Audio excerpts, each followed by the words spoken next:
Durante muito tempo, a ideia de que a ciência poderia dialogar com o relato bíblico acerca do nascimento de Jesus foi tratada com certa desconfiança. No entanto, à medida que a astronomia moderna avançou e passou a reconstruir o céu do passado com extrema precisão matemática, surgiu então uma constatação importante. O texto bíblico não descreve algo incompatível com a realidade astronômica. Ele não fornece uma data exata, mas menciona um sinal no céu. E a ciência consegue demonstrar que no período historicamente plausível para o nascimento de Jesus, o céu realmente apresentou fenômenos extraordinários. Os evangelhos não informam o dia nem o mês do nascimento de Jesus, e essa ausência não é acidental, mas narrativa. O foco do texto bíblico está no significado do evento e não no calendário. Ainda assim, o próprio texto oferece pistas históricas claras. Jesus nasceu durante o reinado do Herodes o Grande, o governante que morreu no ano 4 a.C. Por isso, historiadores e astrônomos trabalham com uma janela bastante delimitada, geralmente situada entre os anos 4 e o ano 6 a.C., com algumas propostas que se estendem do ano 6 até mesmo o ano 2 a.C., dependendo da cronologia adotada. E é nesse intervalo que surge a grande questão científica: o que poderia ser a chamada Estrela de Belém? A astronomia moderna parte de um princípio simples e rigoroso. Se o relato bíblico menciona um fenômeno visível no céu, ele deve corresponder a algo que realmente aconteceu e que possa ser calculado retroativamente por meio dos experimentos astronômicos. E a partir dessa premissa surgiram hipóteses sólidas estudadas por astrônomos, historiadores da ciência e especialistas em astronomia antiga.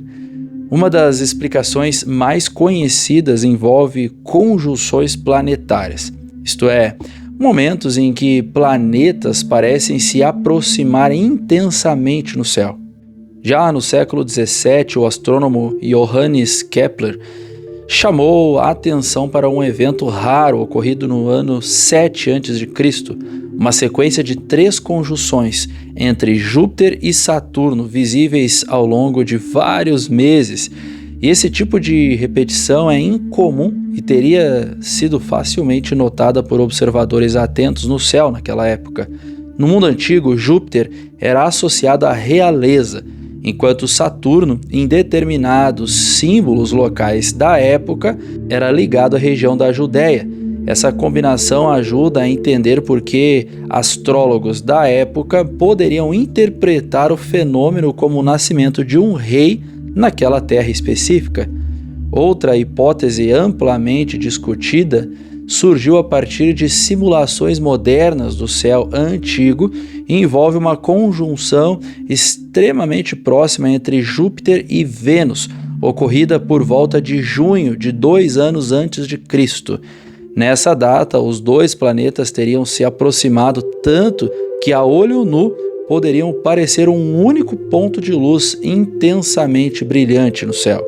Do ponto de vista astronômico, trata-se de um evento raro e visualmente impressionante. Do ponto de vista simbólico antigo, Júpiter novamente representa a realeza, enquanto Vênus está associado ao brilho e importância. Essa combinação reforça a ideia de um sinal excepcional digno de atenção. O texto bíblico traz ainda um detalhe que por muito tempo foi visto como problemático: a afirmação de que a estrela parou no céu. A astronomia moderna, porém, mostra que isso não é um obstáculo técnico. Planetas não se movem no céu da mesma forma todos os dias, por causa do movimento relativo entre a Terra e outros planetas propriamente falando.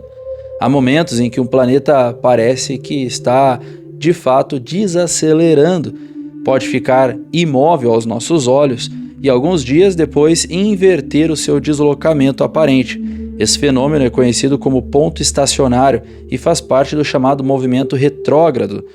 Para um observador antigo terrestre sem telescópios, a impressão visual seria exatamente de que o astro parou no céu, uma descrição perfeitamente compatível com a linguagem bíblica. Há também a hipótese de que a estrela de Belém tenha sido um cometa.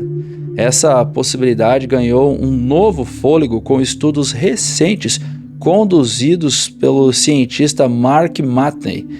Ele analisou registros antigos e simulações orbitais modernas realizadas por softwares e demonstrou que um cometa pode permanecer visível por semanas e chamar grande atenção, dependendo da sua trajetória, obviamente, e aparentar pouca movimentação em certos períodos.